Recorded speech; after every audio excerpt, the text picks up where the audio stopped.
Good morning, everyone. Good morning. Good morning. Good to see you today. Hope you're doing well. Yes, lots of familiar faces. Good to have you. Thank you for coming. Today we're going to talk about a topic that I left ambiguous for the announcement because I didn't really feel like putting up what we're actually going to talk about today because it's controversial stuff, and you'll see why in a bit.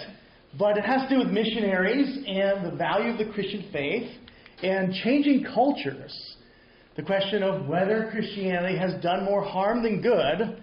Has the spread of the Christian faith caused more destruction, more harm, more, you could say, taking away the value of cultures than the good it brings? I'm going to look at some case studies that have an interesting twist, all of them, and you'll see why when we get to the end. And we can ask this question, well, what's the value of the Christian faith? And this is something we've actually been doing this whole class. We could talk about the Dark Ages, and folks like Edward Gibbon, historian, talking about the decline of the Roman Empire, has said that Christianity is the destroyer of classical civilization. All Christianity gave us was the Dark Ages. And we looked at the Dark Ages, and we saw the Dark Ages weren't so dark, and we saw Draper and White's thesis that Christianity has been the destroyer of classical knowledge in terms of science and been anti-science and tortured Galileo and murdered Copernicus. And if you read Dan Brown, you get lots of interesting variety. Scientists branded with on their back or on the chest, I think, with a cross and things like that. And we saw this never happen. And this is another Victorian thesis. These are Victorians. These are folks who are Enlightenment folks. Late 1700s, 1800s. Really making an argument against the Christian faith. And we saw that wasn't true. And we looked at violence. We looked at the Crusades. We looked at the Inquisition. And Voltaire talks about more people murdered than any war in these sorts of conflicts. And we saw that these were a lot more complex too. So we've been looking at a lot of arguments against the value of Christianity in terms of violence, in terms of science, in terms of civilization, learning, and we've seen that these weren't true. And but you still get comedians like George Carlin who says more people have been killed in the name of God than for any other reason. Right? Religion is like drugs; it destroys the thinking mind, and lots of little quips from comedians. And so we saw Whoopi Goldberg talk about Hitler being a Christian. And we can say, well, is there any truth to this? And we can look into claims like this. Well, if it's true that Christianity causes warfare and millions of people to die, then maybe we should question its value. And I have lots of students, undergraduate students, who do question the value of Christianity because they will say things very similar to this, that Christianity has caused more casualties than any war, or the combination of all wars ever, some people will even say. And I don't know where they get these particular manifestations of these stories, but comedians is a good source. I like different sources than comedians, so checking out the 3-volume Encyclopedia of Wars, nice peer-reviewed academic source. You can see their analysis of religious wars, and they look at systematically all the wars that they can catalog throughout history, and they catalog 1,763 wars throughout recorded history, and of these wars, including the Crusades and the Inquisition, which they have reasonable estimates for, right? They say about 1% of the casualties have been related to religious causes, right? Yeah. Does that include conflicts like in Northern Ireland where you have Protestants and Catholics, but it's not primarily about religion? Yeah, so they include Northern Ireland in that as a religious, and they call that a religious war, and they call it the Inquisition a religious war, right? So it's a very liberal estimate, right? So I would question this estimate, but it's still 1%, right? Even including figures that I would question from more recent scholarship of Crusades. I'd say their figures are too high, but it's still It's still 1%. So even when combatants, anytime when Yeah. combatants line up along religious Yes, if there's, lines, you know, even if it's a political. yes, even there's a political dimension. If there's any religious dimension, they include it, right? And part of the reason why is because even if you just look at two nations, and you look at the people killed from USSR and Mao Zedong's China, you find the figures like 100 million that are intentionally murdered, right? Mao himself oversaw. This book here, The Cultural Revolution by Frank Dideker. Frank Dideker is a Hong Kong-based historian who actually was allowed to look at archives from Mao's Cultural Revolution and would find single documents where Mao approved, you know, in one day, the murdering of like 13,000 people, right? And so over 4 years, you have 45 million executed, essentially, in various ways, right? Oversung by Mao. So Mao, you say, well, he's quite anti-religious. Stalin is quite anti-religious, right? Whether you want to call them atheists or not, 100 million, that's a lot of people. And so we can say, well, these are myths, these are things that we're told are something that gives a negative value to the Christian religion, right? And so we can say, okay, well, maybe it's not the worst case scenario, but we can say, what about missionaries? Today I want to talk about some things missionaries have done, and this is a complex issue because, you know, we have some missionaries, former missionaries in this room, and we could talk about, you know, experiences. What are your experiences if you've been on short-term missions, long-term missions? What value do missions bring? How do missions destroy cultures? Is it always a bad thing for certain aspects of culture to be destroyed? And that's the question I want to end with. And I'm going to look at some examples of what missionaries have protested. But we find lots of quotes like this. I have to pick on David Mills because that's just sort of become the routine in this class for David Mills. He says lots of things that, you know, he includes a lot of these myths in his writing, in his book. His book's very popular, and he's published it. So if you publish, you're fair game, right? So Mills will say things like, missionaries leave every place worse than they found it. And he quotes Edgar Allan Poe in his book, too. The pioneers and missionaries of religion have been the real cause of more trouble and war than all other classes of mankind. And so, again, we think, okay, well, who's Poe? We talked about Edgar Allan Poe as one of these people who promoted this idea of the Inquisition and just made up stuff. Poe's own messed up imagination made up torture instruments that never existed. Or if you read his Pit and the Pendulum, right, you see, oh, this is so brutal, so graphic. And this is imagination. Edgar Allan Poe is like Dan Brown, right? So why do we believe him as a historical source?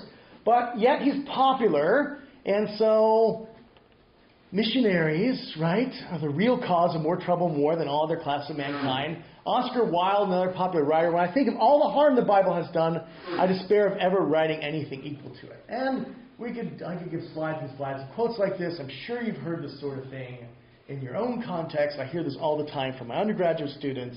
Not so much from graduate students, but, you know, every once in a while too. They usually have this in their background, but the whole point, usually when I'm teaching graduate students, this is exactly what we're talking about. So there's a chance to work with them in that. And so we can say, okay, well, let's look at some case studies. And I want to look at some case studies today about how missionaries have destroyed indigenous cultural practices or tried to destroy them. And I'm not going to talk about things like, giving guitars to Pacific Islanders, which may or may not destroy cultures. Or, lots of things we might think about. Well, this was a valuable tradition. Or pants missionaries.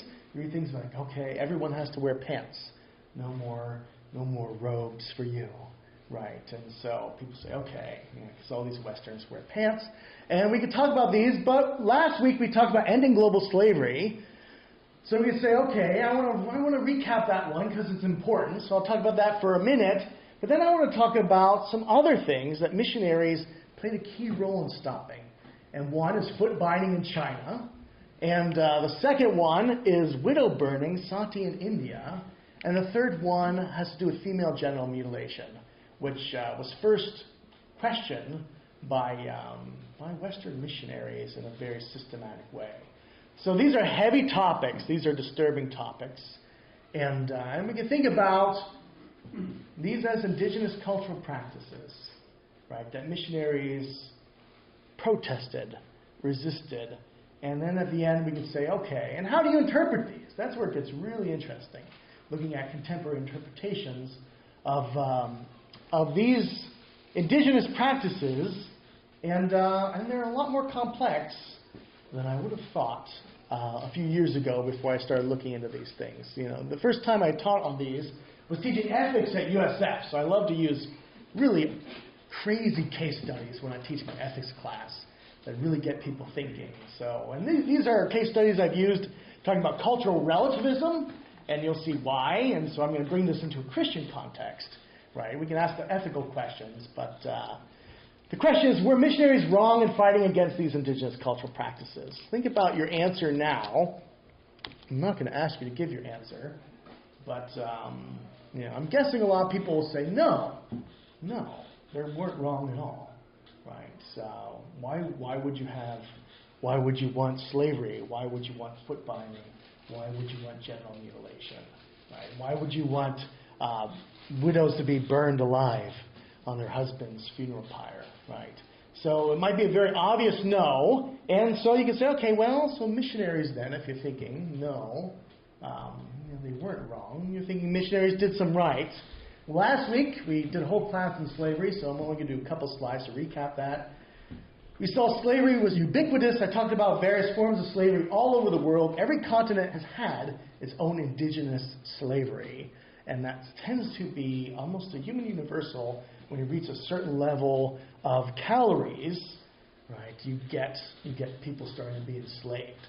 And we talked about this, that this has been a central part of cultures all throughout the world, long before Western colonialism, and we saw how Christians were monumental in getting rid of the practice of slavery.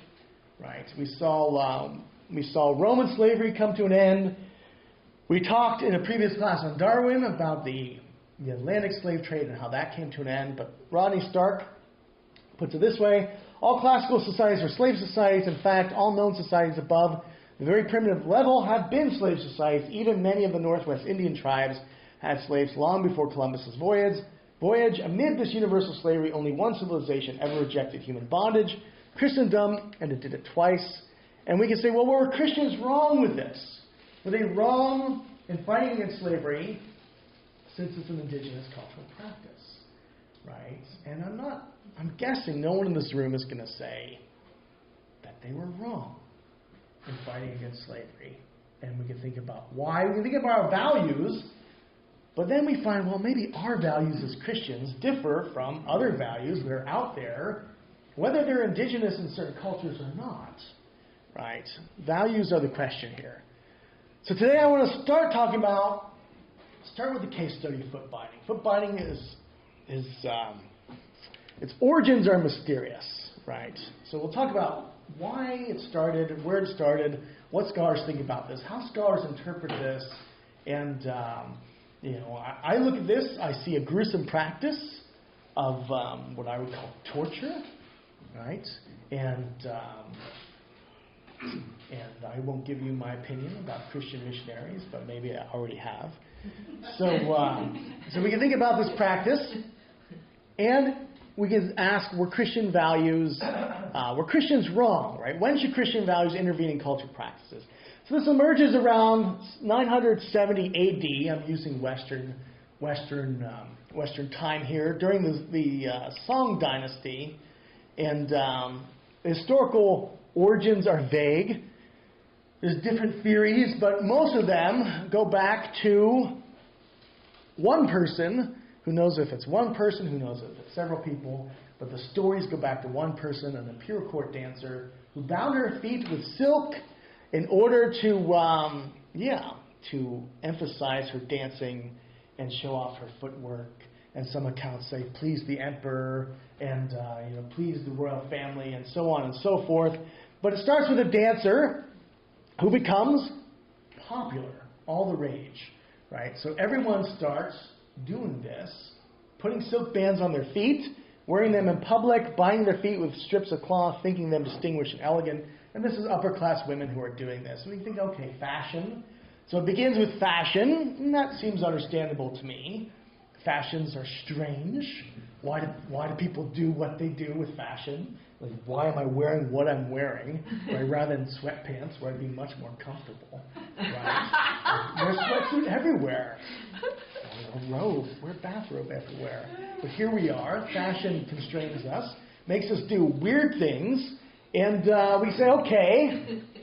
So it begins as a tool to facilitate dancing, becomes a fashion among upper-class women, spreads as women begin to bind their own feet on a regular basis, and then starts the competition of who can bind their feet tighter, make their feet smaller, and start to change the shape and the size of feet.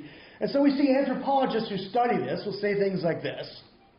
The original wrapping of a woman's feet in China was not done with the intention of permanently deforming them, right? So the accounts we read, we say, okay, people want to be more fashionable, and it's more fashionable to have smaller feet. And we'd say, okay, so what happens? Well, what happens is, as it becomes associated with upper-class women and elite women and wealthy women, it starts to spread, and people with their feet bound didn't have to work, right? So there's an aspect here that it's freedom, it's status, it's dignity, right? Oh, you're a working woman. You must be poor. Oh, you have bound feet. You must be of high status, right? Sign of dignity and status, freedom from manual labor. And eventually, at some threshold, women started to bind the feet of their daughters, right? And so it's not clear exactly when this is, but we know within a couple hundred years, you already have people complaining about it as being cruel, right? So we have some Chinese intellectuals saying this is unnecessary cruelty and protesting against it within a couple hundred years. So we already know within 200 years of this, it's already becoming quite extreme. This is a modern-day X-ray of what the end result of foot binding looks like after 1,000 years of practice, right? There's still living people who had bound feet, and actually, well, it's a complex history. There's actually a resurgence in a strange way, and we'll talk about why. And again, I don't know how to predict culture. But more extreme variations developed as the age of binding was gradually pushed back to 6 years, and then earlier, 5 years, 4 years, and then eventually it started at 3 years, right? So deforming the feet of upper-class little girls, why? That's the question. Why? It started with fashion, and then we can interpret it. There's a woman whose feet were bound, right? You can see above. Women consider the binding of feet to be a component of feminine attire or adornment, not a form of body mutilation. Again, more anthropologists. If we look at the accounts of these women, what are they thinking, right? Yet you also have sayings like, a mother can't love her daughter and her feet too. So you think, okay, well, so there's a tension there, right? What's going on with this tension? We find lots of interesting discussions of this. We find competitions, women competing with each other to see who has the smallest feet. And we find accounts of people believing it promotes health, believing it promotes fertility. And so we have justifications of this. And this is something that was passed down from grandmothers to mothers to daughters, right? So we find this foot binding, and this was a women's only space. Men were not allowed anywhere near anything to do with foot binding, and not allowed to see women's unbound feet. And so there's a certain erotic element to this as well that's important, and lots of people write about this idea that it's an intimate women's space, no men allowed, and that and you never see someone's bound feet, even if you're married. Sometimes you're not allowed to see bound feet. You can see, and there's images of people, very explicit, ancient drawings of people having intercourse, but the feet are not shown, right? And so it's like something even more than intimate. So you can say, okay, well, what happened, right? What we find is lots of intellectuals, and these are men writing, right? These are men writing, intellectuals, in early China, right? And we say, you know, we don't hear, we don't know what a lot of the women are thinking. We have some accounts of women, you know, and women who you know, will talk about foot binding and the beauty and dignity, and you know, we have men too talking about foot binding. But we find the first protest almost as soon as it begins, with folks writing things like this, leading intellectuals denouncing it as immoral. Children not yet 4 or 5 years old, innocent and without crime, are caused to suffer limitless pain. One intellectual during the Song Dynasty writes, in the Qing Dynasty, emperors start passing laws against foot binding. They don't like it. They make it illegal, right? And what happens is laws are passed, like, for example, Emperor Kangxi decreed that if a girl was discovered with bound feet, both parents would be severely punished. Not just the mother, but the dad too, right? So you would get in serious trouble if you bind the feet of your daughter. And we can think about what are the justifications for this. You know, why? You know, is it anti-cruelty? Is it that these women are not able to work, right? What's going on with these questions? Why is it outlawed? Cruelty seems to at least be some of the motivation, but no one stopped. The custom was too ingrained. So I find it very interesting. You have laws passed, the custom's too ingrained, it's ignored. Another emperor later issued an edict threatening severe punishment to any parents who bound a daughter's feet. And again, it's too strong in social life. So you can think about fashion. So someone was to outlaw putting a sharp object through parts of your little girl's body for the sake of fashion. Right? Earrings, because it's mutilation. Do you think people would stop? Right? Like if you think about extreme piercings, and I start thinking, okay, I can see how this would get out of hand. This is just too much. You have people with so many rings in their lips. I see students with these rings on their lips, and they like click. I'm thinking, how can you even eat? Like, how does water not come out of your mouth and you drink? Right? And it begins to become a disability in the name of fashion. And I see this happening in our own society, so I wonder, okay, is that what's going on here? Lots of different interpretations of this. Fascinating topic in one way, but disturbing in another, because you're essentially creating a disability for the majority of upper-class women, right? And so, by the 19th century, most upper-class women had bound feet, right? What happens? Well, we can interview living women with bound feet, and you can find lots of articles online in the Atlantic and other places.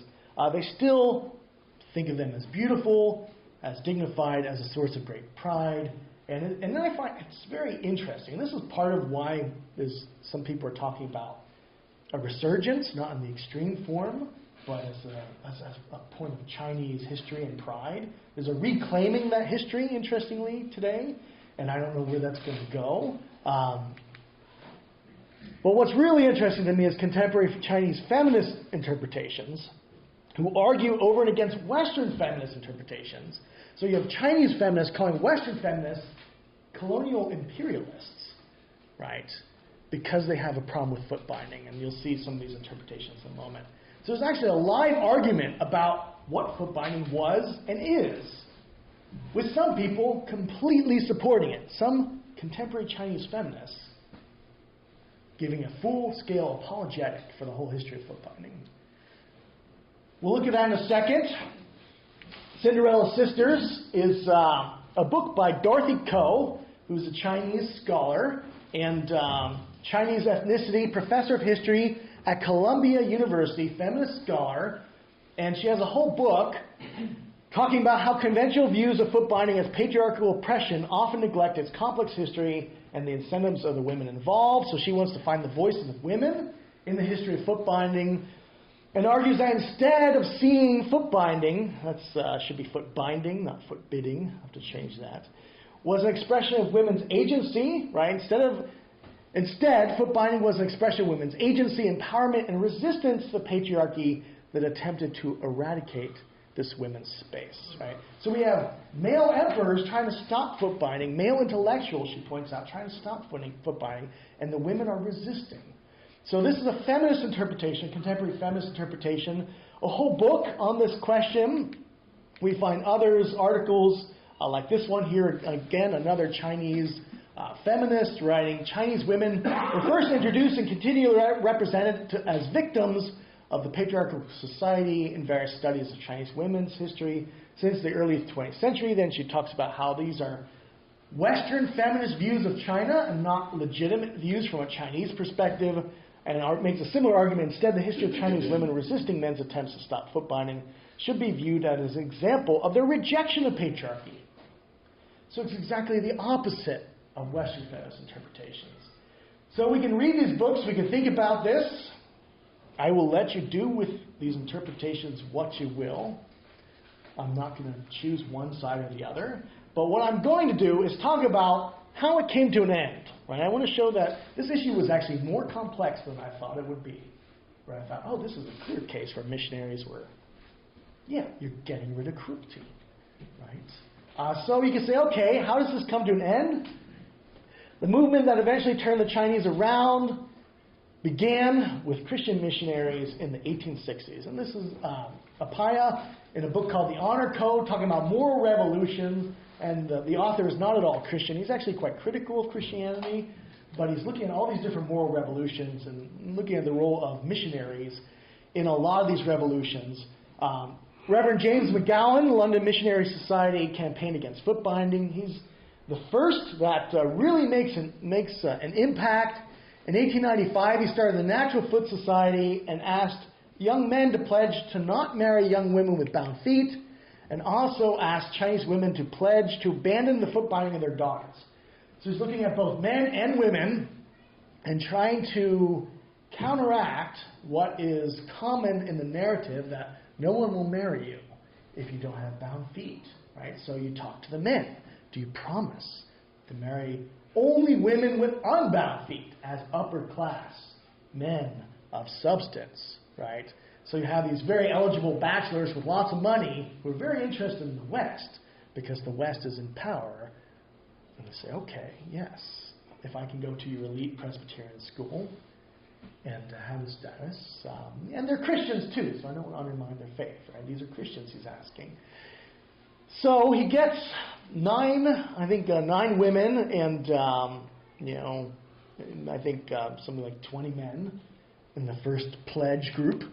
But meanwhile, other missionaries like young John Allen, Young is his first name, right, which is interesting, but young John Allen, who's a Methodist missionary, starts a newspaper in classical Chinese that's translated Review of the Times, and he promotes the anti-foot binding movement, and Christian missionaries start to open up elite Western schools, where in these schools they only accept girls with unbound feet. So they start putting pressure in an interesting way on Chinese culture, and a new style starts to cascade among the upper class, and soon these societies have something like 10,000 members of elite Chinese citizens, and people start to unbind their own feet, no longer bind the feet of their daughters, and the fashion starts to fade, right?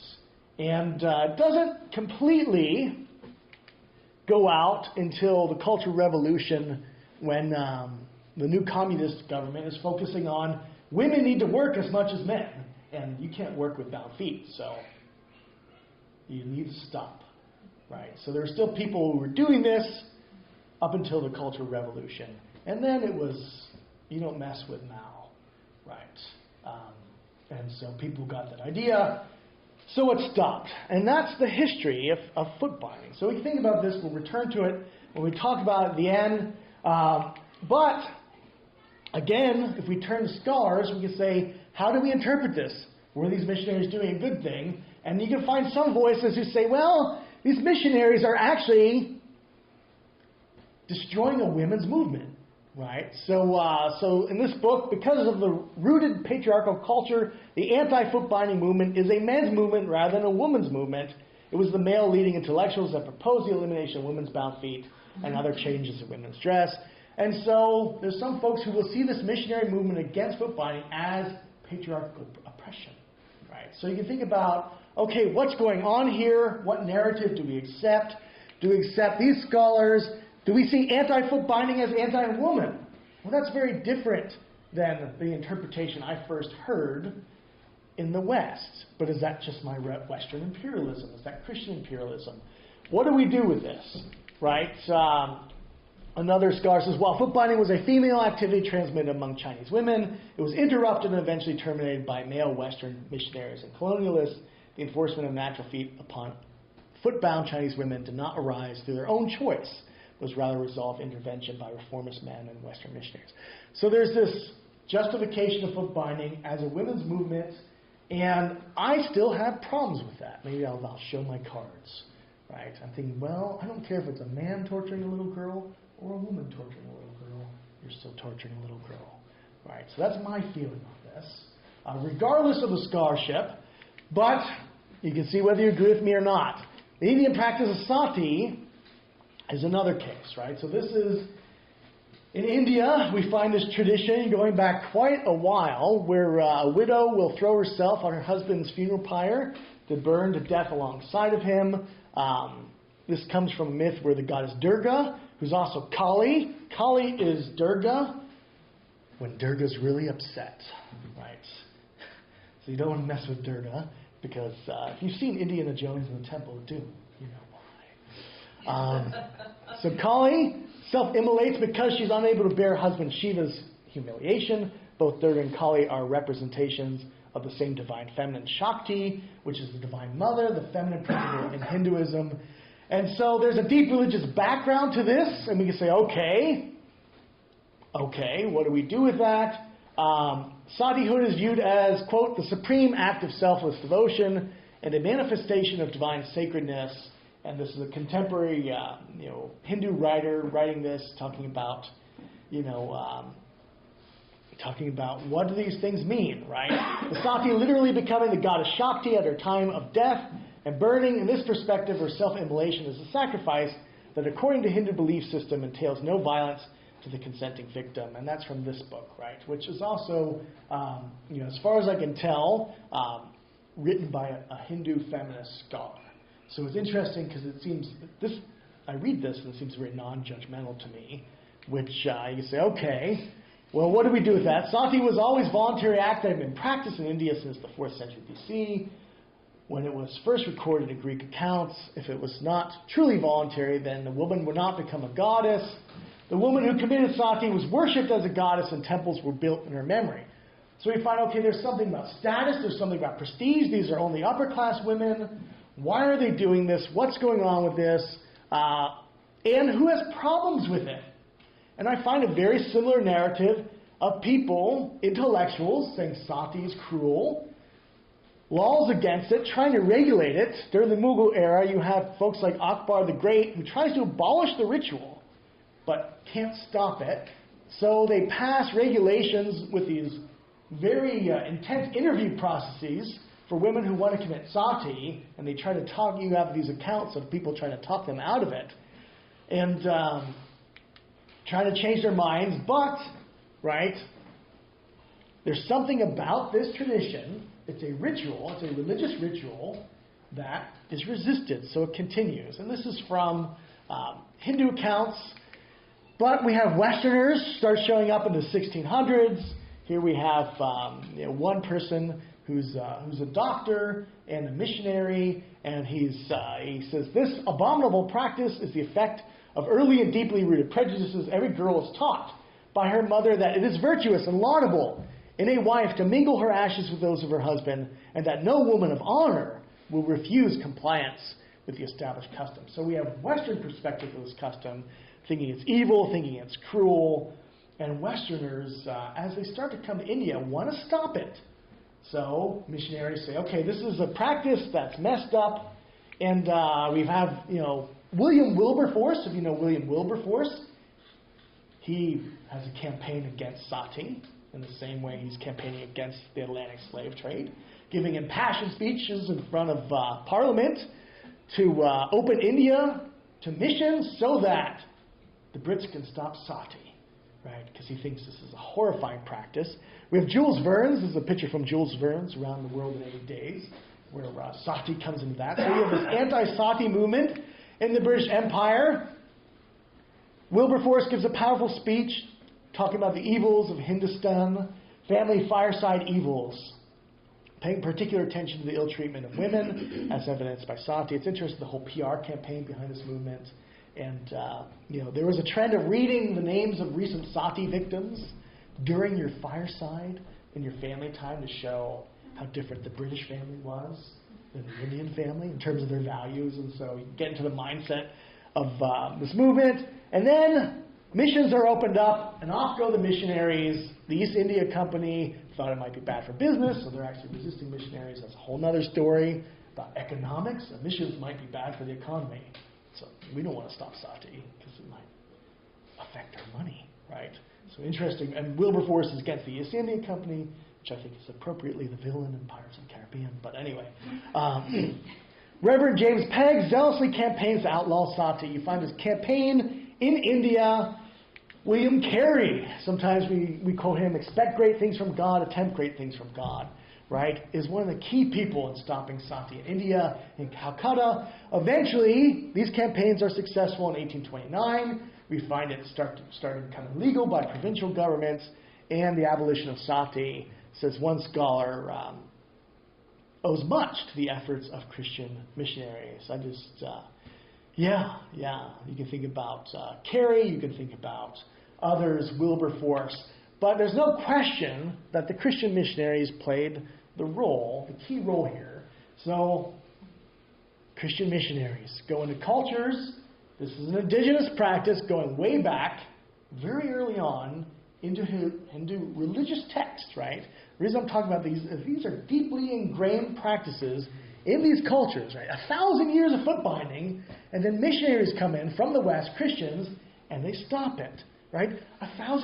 More than 1,000 years of sati, Christian missionaries come in, and they stop it, right? And we can say, okay, well, what do we make of that? Again, somewhat to my surprise, I find a lot of folks, contemporary feminist authors, arguing for the goodness of sati. And so these missionaries are seen as taking something, as taking away a certain aspect of women's power. And so then it gets more complex. The sati tradition provided power for women in Indian society. This tradition offers a huge space for women to have power within society. To condemn the sati tradition as cultural barbarism that sacrifices women in the name of religious and spiritual Hindu beliefs is not appropriate. And so you have this apologetic for sati. In the same way, you have an apologetic for foot binding, and it's coming from Hindu feminists over and against Western feminists who are still in league with the patriarchy, right? So we can say, okay, how do we interpret this? What do we think about this? We'll return to it at the end. The last thing I want to talk about is a contemporary issue that still gets a lot of effort and a lot of discussion and a focus by the United Nations and others. And this is the question of genital mutilation. Usually FGM is the abbreviation, so I'm going to talk about this as FGM. Some call it female circumcision, right? That's an older term.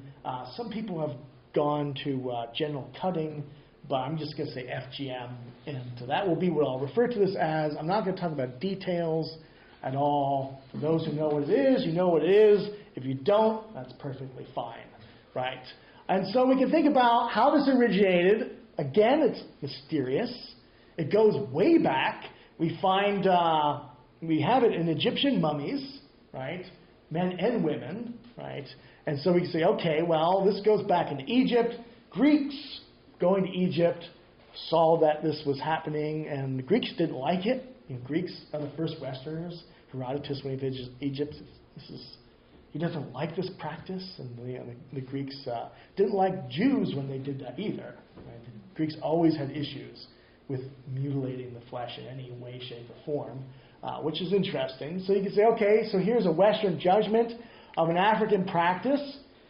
And then eventually you have the Christian missionaries come in, and they want to stop it, right? Because that's what Christian missionaries kind of do. When they show up, they see something that's off, they see something they think is cruel, they want to stop it. So same thing here, right? Two scholars here writing, Sarah Hayford and Jenny Trinitipoli.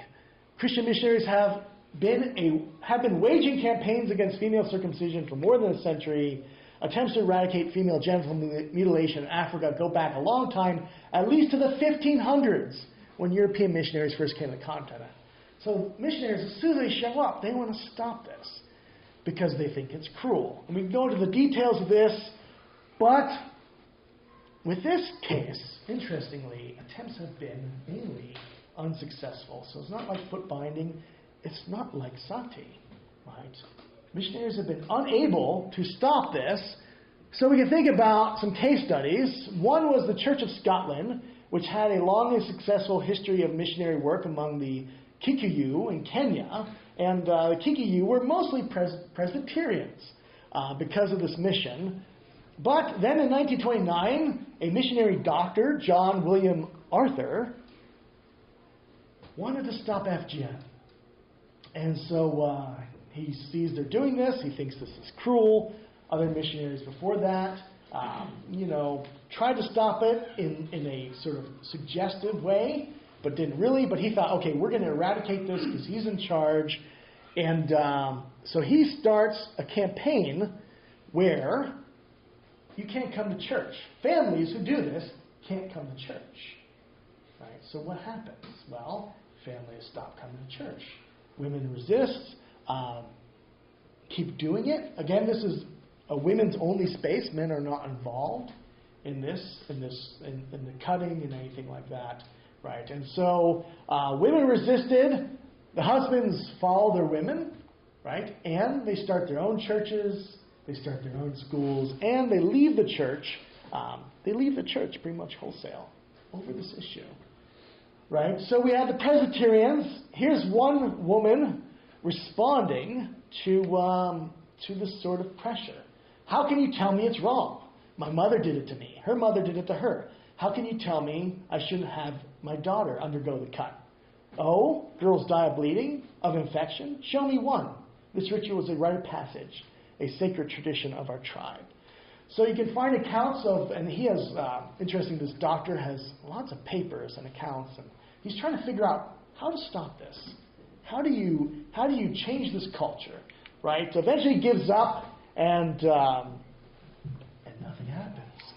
We find the same thing, though, in the Methodist churches. They do the same thing in the 1920s, trying to stop FGM, excommunicating girls and parents who allow the practice on their daughters. Membership of the Methodist Church in Mary dropped from 70 to only 6 within weeks of instituting the excommunication rule. Everyone leaves the church. And the Anglican Church, same thing. Huge Anglican church, right?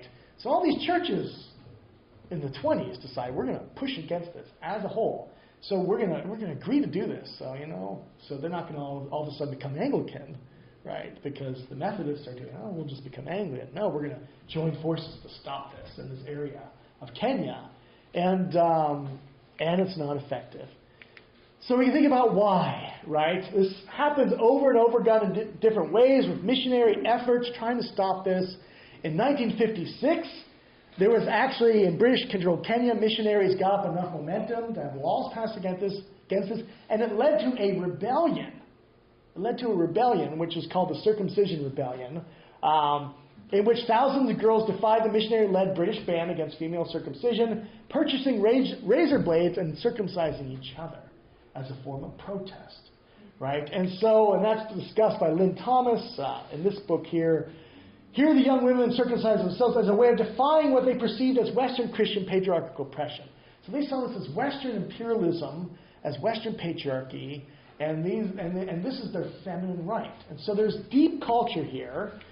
These young African women saw these patriarchal interventions against female circumcision as usurping the social processes through which girls became women and older women exerted authority within the community. So this author is assuming that all Christianity is patriarchal oppression, and so I'm using her language But we can think about, okay, how do we interpret this? What's the role of fathers here? This is interesting research.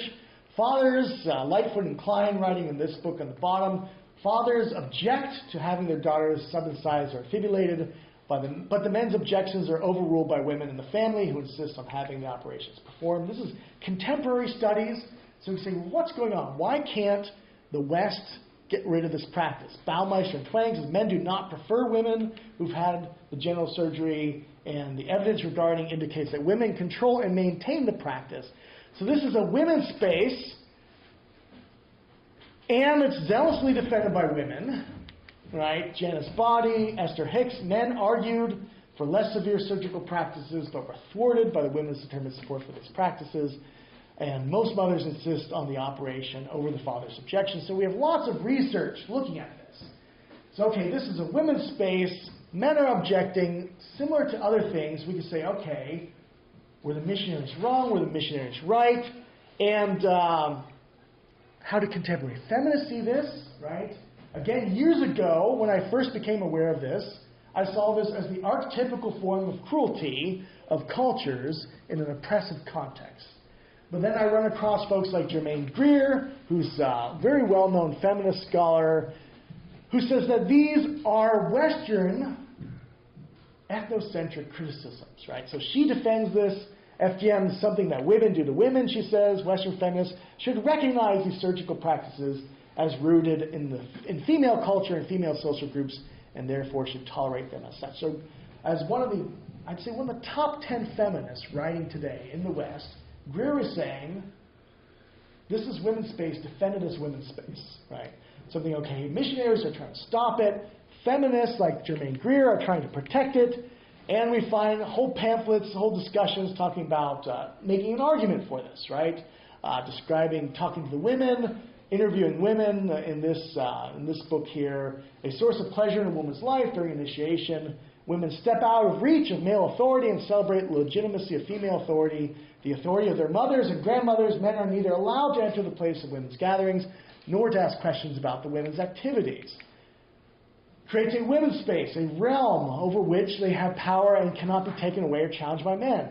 For this reason, even educated urban women may decide to have their daughters excised.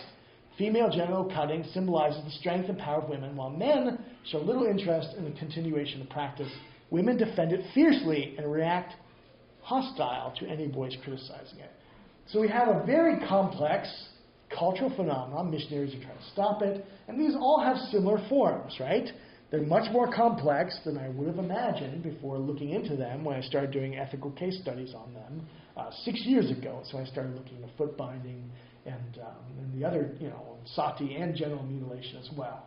So we say, okay, these are complex, and there's a couple Bay Area folks who also have extreme piercings, you could say. And what do we do with this, right? I have voices, maybe surprising voices who are defending each of these. I have no voices defending slavery, right? So that's a clear-cut one, perhaps. Perhaps if you think, okay, was Christianity wrong in campaigning against slavery? That's the first question. So maybe that's cut and dry, black and white, right? Think about that question first. Were Christian campaigns against foot binding, sati, and FGM wrong? I tried to give you, as fairly as I could, two sides of the story. I would put my cards on the table, and I still think all these things are cruel. And maybe that's my Western perspective, right? But someone without consent, removing any part of their body or deforming their feet, I don't think I could be convinced that that's okay, regardless of who's doing it to whom, right? So, but think about it. You might disagree with me. I think I would support the missionaries in that, right? So I'm going to not be objective on that one.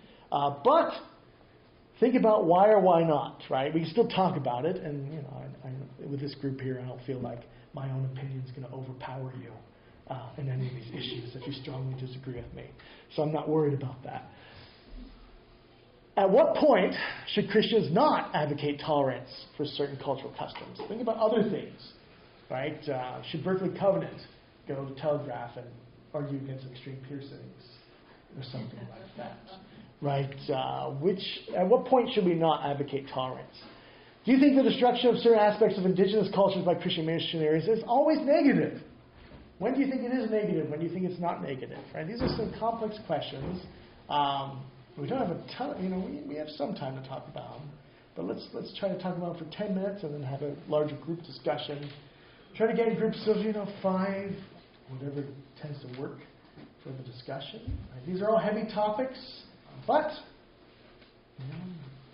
is Christianity worth it? Has it done more harm than good? I think these are good case studies because they're complex, but they're also not complex in other ways. Right? So we can think about these. Right. So let's spend some time talking.